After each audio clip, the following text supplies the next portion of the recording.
Welcome to Single Parent Success Stories, a podcast designed to inspire single parents. Here you'll find resources from self-care to finances to parenting and everything in between. Discover what it takes to thrive. Let the stories inspire you to what is possible.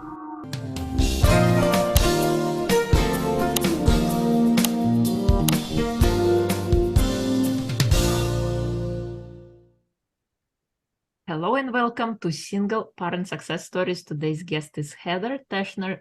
She is a life coach and a single mom of 4 kids, joining us from Lakeland, Florida. She's a returning guest, and today we're going to talk about her experiences surviving and recovering with PTSD being a single mom. So welcome, Heather. It is a pleasure to have you.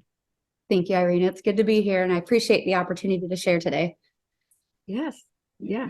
So please share with us what were your experiences and how did you discover that you have PTSD? Was it a self-diagnosis or? No, actually, I didn't diagnose myself. I actually didn't know it was PTSD until I was 38 years old. Oh, wow. But it's something that I struggled with for most of my life. I always thought PTSD, and I think a lot of people probably think this, I always thought PTSD was something that soldiers came back from, they had when they come back from war. So I didn't realize that could apply to me until I learned more about it. So I've been living with PTSD for as long as I can remember, actually. Even when I was a kid, I was like in a fog, and I didn't really connect well with people and with situations. I always sort of felt like I don't know how to describe it, but sort of like outside of my own body, watching what was going on in a lot of ways, rather than experiencing things for myself. Mm-hmm. But balancing the responsibilities of being a single parent while having PTSD was a whole different story. It's incredibly challenging, and it taught me so much about resilience and about my own inner strength. It helped me to get through, well, not the PTSD, but the resilience and the inner strength helped me to get through a lot of the circumstances that I had went through throughout my life. Mm-hmm. But through those challenges, I learned that healing is possible. And I really am happy to share those experiences with people today who might be in a similar situation. And I'm not a therapist or a mental health professional. So talk to your doctor if you have questions about PTSD. But while I was thinking about what I wanted to talk about today, something I read recently came to mind, and it says, our minds love to predict and plan for everything that's going to happen, but it's simply not possible. And these expectations not only have a negative effect on our emotional state, they actually leave us less powerful than we really could be. And when I read that quote, it meant something different to me than to other people who I read this to. To them, it was like, oh yeah, Heather, you plan all the time. You use your calendar. You're always ready for the next thing. You're booked up weeks in advance. And I said, well, that's true. But when I read that quote, I felt like, to me, it described how my mind works all the time. I fight really hard not to be so hyper vigilant. Like, I'm just always on watch, always aware, waiting for the next thing to happen, waiting for the next ball to drop that I have to pick up, or the next fire that I have to put out. Just my life was such a sequence of hard events that it's like my brain almost doesn't know differently. Right. So I'm just waiting for the next thing that I have to do. And that's just one of the effects. So whenever I was growing up, my mom was a single mom. We didn't have very much, but she was nurturing and she was caring, and she did the best that she could with what she had and with what she knew how to do out of her own upbringing. But I don't remember having a strong connection with my mom. And I don't remember even meeting my dad till I was 5. I'm told that he saw me when I was young, but I don't really remember meeting him. Mm-hmm. But it was after that, and maybe I saw him a few times a year at most. But I don't really remember talking to him on the phone. I saw him on holidays and stuff, but he just wasn't super involved. And, I don't feel like they really knew me, really. Maybe they did, but I don't feel like they did. But I remember one time when I was about 12 or 13 years old, I was visiting my grandparents' house for Christmas. And there were a bunch of family members talking, and I overheard them talking about how they're not going to raise a pregnant teenager, and something to the effect of how my mom is raising me and how they think I'm going to end up a pregnant teenager. And I remember hearing that and being like really upset. Like, why would they say that about me? They obviously don't know me. I'm a goody two shoes to the max. Like, I wanted to obey every rule and do the right thing. And the worst I think I ever did was fight with my brother. So, at that time. So to this day, I really still don't understand why they made that comment. I never asked, but it stuck with me, but then at 15, I ended up pregnant. So some people might say that they were right. They saw something happening that I didn't, or they knew something I didn't. But looking back, what I see is I didn't have a consistent positive male role model in my life.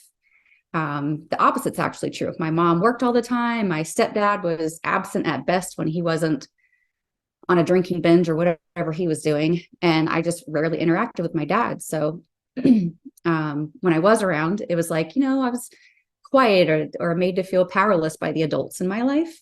So I feel like I didn't really have a voice. So when I was 15 and my boyfriend forced himself on me, I didn't feel like I said no, I pushed back, but I didn't feel like I could really fight and stand up for myself the way that I probably should have been able to, or maybe could have been able to, had I had those role models in my life. You know what I mean?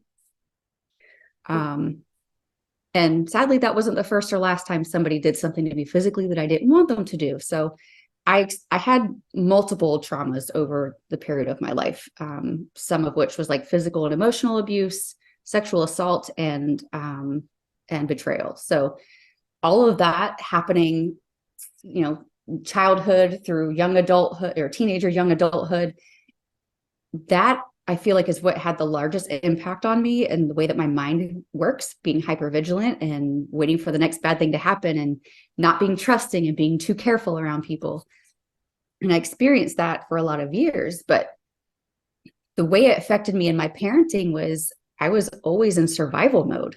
I was always on the go, taking on the tasks and doing all the things and managing finances on a small salary and navigating the court system through divorce and restraining orders and, raising children on my own. And just everything was always go, go, go and do. I just stayed in survival mode. What I wanted to be doing instead is relaxing with my kids. I wanted to be in the moment, spending quality time with them. And I had those intentions. I'm a list maker. So I would sit down and make my little list of all the things we're going to do this week or this month. And a lot of times we didn't do them. Sometimes we did, but I spent so much time in like this disconnected, dissociative anxiety that I really didn't get to experience much of it. Like, I feel like I didn't give and this is when my daughters were young, I feel like I didn't give them the best of myself. Like I didn't have much, but I mean, looking back, I'm sure there were times, and maybe they never noticed it, but I know there were times I was a good mom. We did things together. I loved them and I nurtured them and I cared for them. But I feel like I could have been so much better if I wasn't struggling with what I didn't know was PTSD. Mm-hmm. And then even after I remarried and had my two sons, it's, sure there was, their dad was in the house, but, we were on different schedules and I operated still very much like a single parent. Right. And, and then take from that, like I lived most of my life feeling like something was wrong with me, mostly because of how I was treated as a kid.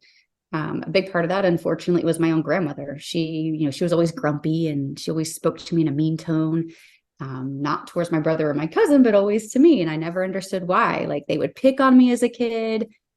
She would gang up on me with my brother to pick on me. Like, what adult does that to a little girl, 6 or 7 years old, Right. Make fun of the way I talk or the way my ponytail was swing from side to side when I walked, or saying I was just doing it for attention when I was just walking normally as far as I knew. But all of that criticism also led to what I've been reading up on was like the long-term effects of things can lead to traumas. It's not that being made fun of in itself is a trauma, but knowing every time I was around that adult, there was some type of bad experience and something I had to protect myself for. I became very self-conscious, and I'm still very self-conscious to this day. I cringe when people want to point something out about me. I'm like, oh, don't look at me. Don't pay attention. But it set the tone for a life to live small. I hate to use the buzzword triggered, but it still triggers in me like a very negative response internally. And I say internally because like I'll feel all the things inside, but I don't dare show it on the outside, because as I learned as a kid, if I, pushed back or cried or whatever it was that made me feel that way, it would just get worse. They would pick on me more or laugh at me, or, so it's taken a long time to unlearn all of that.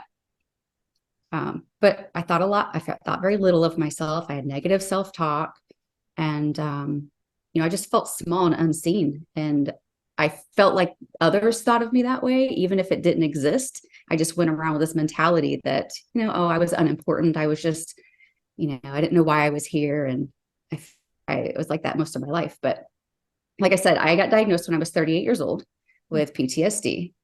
By that time, I'd been married and divorced twice, and I had 4 kids. And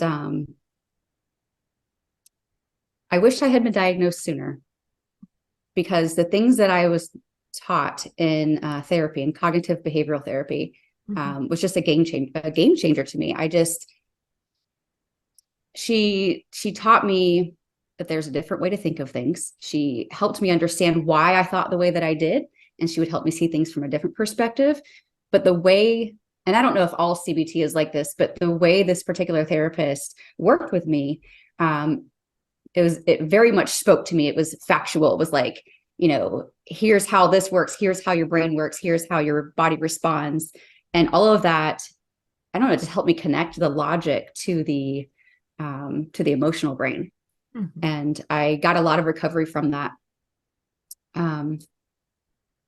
Actually, a few weeks ago, thinking back to when my girls were younger, a few weeks ago, I pulled out a slip and slide. I was reorganizing my son's room, and they had like this game shelf in there. And I noticed there's a slip and slide sitting on the bottom of this game shelf that's been there since my daughters were little.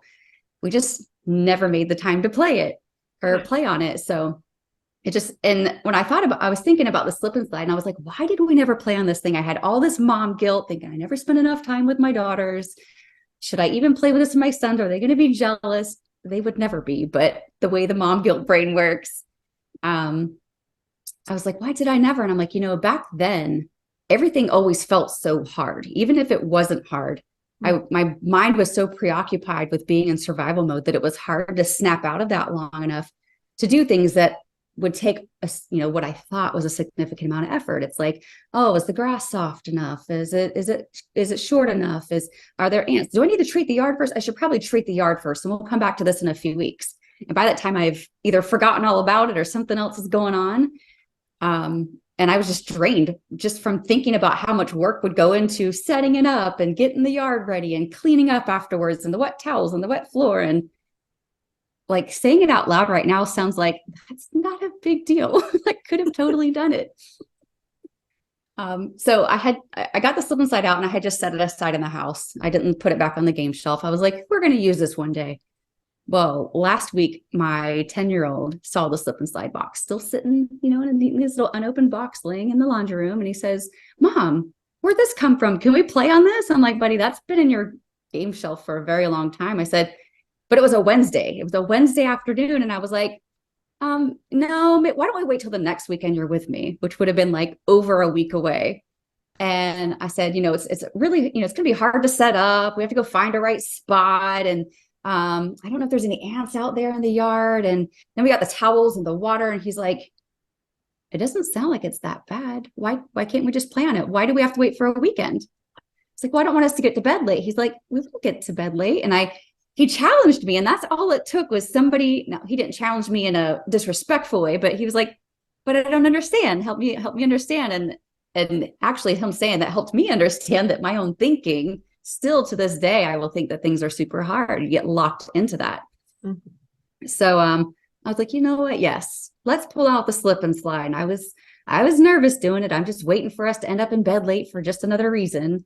Everybody not get enough sleep at night, but we set it up, and it took like 15 minutes. Sometimes in the mind, we think something is very complicated. And when we actually get to doing it, it could be as simple as, 15 minutes thing. Yep, 15 minutes. He invited his friend over to play. They played on it for maybe an hour, and they were done. And then I put it up, and it was easy. And, 2 towels. Nobody got the floors wet. Everybody had a good time. That's amazing. I just still have so much mom guilt over when my daughters were young. I just don't feel like I was present enough for them because of what I was experiencing. And I don't think I realized it much at the time. I was, like I said, I was like in that survival mode. But, Mhm. that's just to say that the single parent household is so much harder, I think, when you have something mental that you're struggling with. And, you know, I would get so laser focused on finding and fixing problems. And I would just my body was always tense. It was like rare to see me even relax. And even if I did have downtime, like my body was tense and my mind was on alert and I'm like watching for the next problem. And I mean, I guess that hasn't changed much. I just know how to handle it now. Well, when you have 4 kids, you gotta be the planner, you gotta be the scheduler and making sure everything happens. I don't know how you. I have two, and it's like I have my calendar, then I have my kids' calendar. And Well, luckily my daughters are older now. So that, it's only, well, my youngest daughter actually lives at home with me with her little boy. So we do have quite a full house still. And I have okay, a foster daughter, but so yeah, it's a lot of scheduling to keep up with, but one of them's all the way in Indiana and doing her own thing. So, but you okay, never stop being a mom, even when they're older. I just don't have to keep up with her calendar anymore. But yeah, it just felt like if I relaxed at all, if I let my guard down, it felt like something would happen that I would have to handle. I felt like if I ever just relaxed, and maybe I felt that way because the times that I did relax and trust and just live, things would happen. So it's almost like in my mind, it was hardwired to feel like if I relaxed, something would happen. right. Um, it's just mentally exhausting. It made it difficult for me to connect with others, made it difficult to trust. It affected relationships. Um, Bad relationships caused it, and it caused bad relationships. So it was like this cycle. Right. Um, but going through that cognitive behavioral therapy was just, it made such a difference. But that happened after I found personal development, which was in like 2015. Mhm. And that's when I started to really see a way out. The first book I read on personal development was the Tony Robbins book, Unlimited Power. I think I mentioned that in the last podcast. Mhm. And it had so much in there, more than just information. It had like activities. It gave you challenges to try and things that actually you could actually see how it all works, which was really cool. But after that, I read more books and I attended conferences and I hired a couple of coaches and I went to therapy. And that eventually led me to becoming a coach, because I feel like my calling has always been working with people. And whether that's through some sort of counseling or mentoring, um, but going through all of that and reading all of that and going through this program that they had brought into my corporate job, like I finally had found my voice and what I felt was my calling. I had a major love for psychology as a kid. Mhm. Still do. I soak that stuff up like a sponge. I can't get enough of it. I just want to learn it and learn it more. So I always just wanted to use it to help people who've struggled the way that I have or who struggle in other ways. But I learned a lot in a relatively short amount of time, and um, you know, all of that was a turning point for me. Um, Mhm. um, what she helped me to realize is that the PTSD had been untreated since I was a kid, and explained why. When one of my best friends' house burned down across the street, like I felt no emotion about it. And I remember being, how old were we? Maybe 11 or 12, and I remember feeling like, or think not feeling, but thinking, shouldn't I feel something about this? Shouldn't I feel sad for her? But in my mind, it was just something that happened. It was just a fact, and I had no connection to it. And I always felt like something was wrong with me because I didn't connect to it. Mhm. But after learning more about how the brain and body work together like that, I understand now why it was. Um, uh, but yeah, like I was saying, the PTSD from bad relationships, I mean, it only got worse through a series of abusive relationships I had found myself in as a very young woman. It's been a very long time since I was in anything like that because I learned my lesson eventually about how to choose a person. But there are actually 3 different occasions where I faced my own death at the hands of the same person, Oh, wow. before I ever hit my 19th birthday. So it's only by the grace of God that I'm still sitting here and able to tell this story today, and probably from a praying mom, even though she had no idea, and probably still has no idea that any of that happened because I didn't talk about it. Right. The best I did was fight back, and that was it. But I got to a really good place in therapy. And just at base level, I learned a lot about how my life was shaped by certain events. And like I said, how to think about things differently. And I learned not only how to manage the PTSD, but I learned how to thrive in spite of it. Some other things happened since then that I don't really want to go into, but I had another traumatic event happen in 2020, which I had a pretty big setback from. And through that and my research and going back into therapy, because I had stopped for a period of time when I got in a relationship and picked back up after that relationship. It got to a point where it was so bad that the flashbacks and the inability to sleep and the inability to eat got so bad that I had no energy. I was an emotional wreck all the time for months upon months. And it, like I was saying, when it got me back into therapy, that's when I learned about, I was like, why did this hurt me so much worse when it was nothing near what I experienced in my past? And one of the things that she explained to me was that with PTSD, it's like, once you've had a trauma, it's like having, say you have like a cut on your arm, like a deep cut in your arm. And then you have like one healthy arm. So think about if you were to graze that healthy arm with your hand, that's just a normal sensation. There's no pain. But if you were to graze the cut arm with that hand, you're going to feel a lot more pain. It's going to hurt more because of what you've already experienced. It's still open and it hasn't healed yet. So if that analogy makes sense to you, that's just one way to describe how easily it is to re-injure the wounds of PTSD if you don't do the work and you don't get the healing from it. But so 4 months into that therapy, here's the thing I really love talking about. 4 months into restarting therapy with her was my biggest turning point. So this was about a year after that relationship ended. We were talking through some things and I didn't understand why I was still affected. I didn't miss the person anymore. It wasn't about him. It was about so much more than that. It was about the traumatic experiences that led up to that event. And she said, I've heard about the smash room. Have you ever heard of a smash room? And I don't know if you know what a smash room is or if the listeners know what a smash room is, but the smash room filled with stuff you can smash. It's exactly what it is. It's not a beautiful place. It's literally like this building where you go when they give you pay for, a period of time and a crate of things like plates and, dishes and, well, plates are dishes, old electronics, printers, car seats, like whatever you can think of that people probably just had in leftover warehouses that got evicted or whatever. Like this is the stuff that you're smashing. And there was something so powerful about that. I came home from that session a completely different person. I went from crying almost every single day, not eating, not sleeping, with dark thoughts. I came home that day, haven't cried about that situation since, and that's been 2 years ago. No more insomnia, no more mental clutter. I was eating normally again. And the projects that I'd been putting off, all the little things I wanted to do around the house, to get it how I wanted it, or to do different projects I had, I was able to complete those with complete ease. I felt like myself again. Small disclaimer here, just smashing things does not help the situation. There's a method that you use if you're doing a therapeutic smash room session. There's a method that you use for that. I've actually taken my own clients to smash rooms and I've seen some serious breakthroughs come out of it.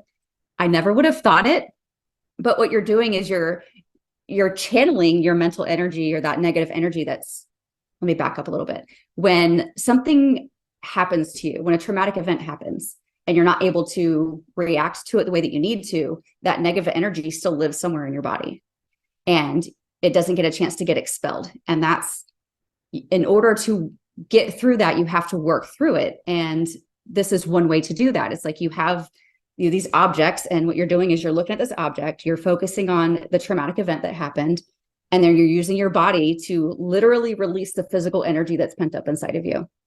And it sounds crazy.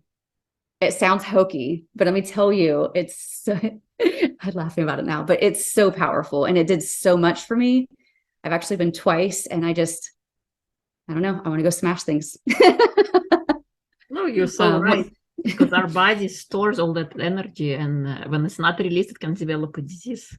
So it's always good to release those emotions through smashing or writing or singing or screaming, whatever, just let it out. Yep. There's this book I'm reading, The Body Keeps the Score. And it talks about how one of the things it talks about is one way to release that is to couple some type of movement with writing. So it's like journal and exercise, or go for a run, or dance and write, like whatever it is that you want to do. Dance, be active somehow, and write in your journal. And those two things together showed better results than just the exercise alone or just the journaling alone.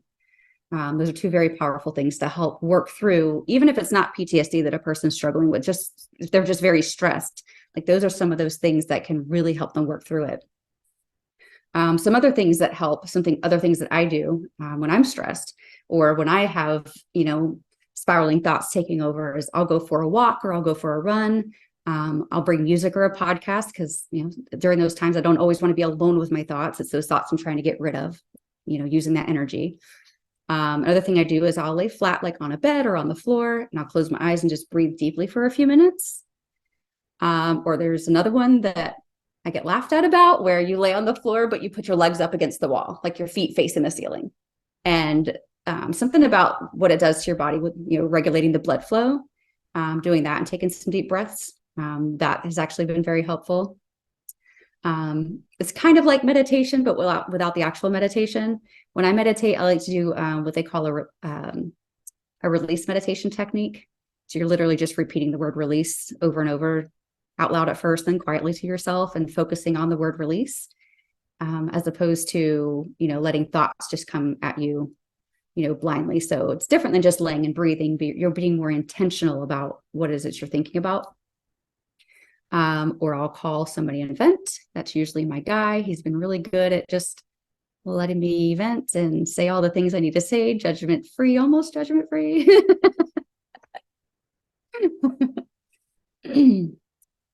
But again, just writing it out. Like, you don't have to have a journal if you're writing out your thoughts. Like, some people are like, oh, let me get a journal with a lock on it, and so nobody reads my thoughts. But you can literally journal it out and throw it away. Like, you don't, if you're a private person like I am, whenever I journal, I feel like somebody's going to read this later. It makes you want to be careful in what you say, in case somebody sees it, so nobody's feelings are hurt, or so people don't think you're crazy. But a piece of paper and a pen, write it out, cut it up, shred it, throw it away, burn it, whatever you got to do with it. Yes. Watch it burn.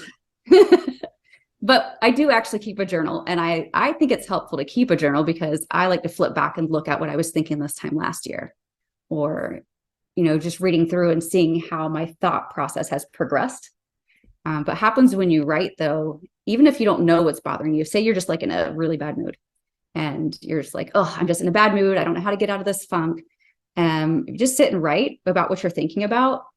If you just keep writing long enough, sit and write 5 minutes, you keep writing long enough, something about the brain to pen connection, it works through things in your mind, and you're getting that out of your body, and you'll have some things come up. And if you don't figure out what it is so you can do something about it, which usually is what happens, at least you can get rid of the grumps. You can resolve, you get some resolve because you had an outlet that didn't involve telling other people or talking to other people, if that's, it's not something that you're into.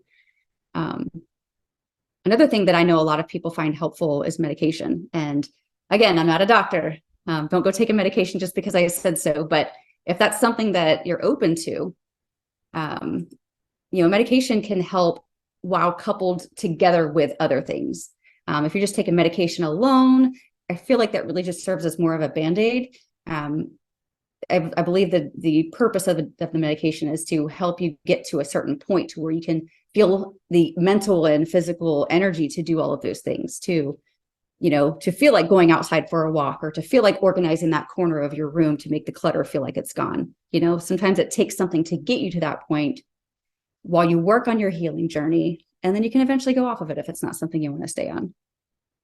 Oh, totally. I think it's more about behaviors and habits that we develop. And I guess with medication, you think that you get there, and then you create a habit, and hopefully it will get you out of your funk. I think another could work when you're saying about the releasing, when you have the negative thoughts. Sometimes we cannot fight thoughts with our own thoughts, so having some kind of empowering thing to read for yourself, and read it Yes, to yourself from a place of love, from a place of everything is possible, and read it to yourself, and that can tramp your negative thoughts. Not thinking, but absolutely. actually speaking over that and listening to your own voice instructions. Yes, absolutely. I actually have an app that I think it's called Affirmations. It's very simple, but it just has like a daily affirmation every day. And most days when I wake up in the morning, if I'm having some racing thoughts, I'll just open it up and I'll look to see what it says today, and I'll read it out loud. Actually, what I do is I read it out loud as it reads, and then I read it over and over again, emphasizing each word differently. So, I'll emphasize the first word, and then the next time I read it, I'll emphasize the second word, and so on. And I don't know, I feel like that helps me get a different perspective of how there's when you read something, you can read it and understand it in many different ways. So I feel like, to me, that helps me understand it in many different ways. And that it also does exactly what you were saying. It helps, I know, it just helps to trump those negative thoughts that are happening. And then I just move on with my day. Yep, totally. Thank you. I think those are important points that you speak about, and the fact that you identified it at 38 years old, it's bad. I mean, you wanted to do it sooner, but the fact that you got there, I think, is important, and now you can create better future for yourself, and you already done so much work. Kudos to you for seeking out a therapist and going through the cognitive behavioral therapy, and thriving with it, because it's not, how you call it, yes, it could be a diagnosis, but we don't have to live with it. We can Absolutely. overcome it. We can use it to our advantage. Yes. And PTSD isn't a permanent diagnosis. It can be healed. It takes a lot of time. It takes a lot of work. You just have to stick with the work, and the work can get really hard. It makes you dig into some things sometimes, but it's so worth it to come out on the other side and to feel all this freedom. Like I just can't even explain. I feel like a totally different person than I was in my early 20s while I was going through all of the hard things, just doing the work and the coaching and the therapy, and it all just, it changes so much. PTSD doesn't have to be a life sentence. You're finding the right help to get you through it, building a healthy support system, going to therapy, getting a coach, and a lot of self-care. It can get you to a much healthier place. Yes. Thank you so much for coming on and sharing. Those are powerful tips, and I haven't had anybody on the show yet with this particular information, so I think it's very beneficial, and a lot Good. of Thank you. can be learned and gained. Any final words, anything I haven't asked that you'd like to share? I don't think so. I just want to say that, like I said, having PTSD doesn't have to be a lifelong sentence. Being a single parent doesn't have to be hard. It's harder than having a two-parent home, but there are things that you can do. There is a way out. There is a better way. So just reach out, just find a therapist, find a coach. There's somebody who can have your back, even if you have nobody in your life who can help you. Yeah, totally. Please share with us where people can connect with you if they want. I can be found. I'm more often on Facebook and Instagram as Heather Michelle, life coach, but you can also find me on YouTube and TikTok under the same name. Thank you so much for coming on, sharing your wisdom. We'll include everything in episode notes. It was a pleasure to have you. All right, thank you.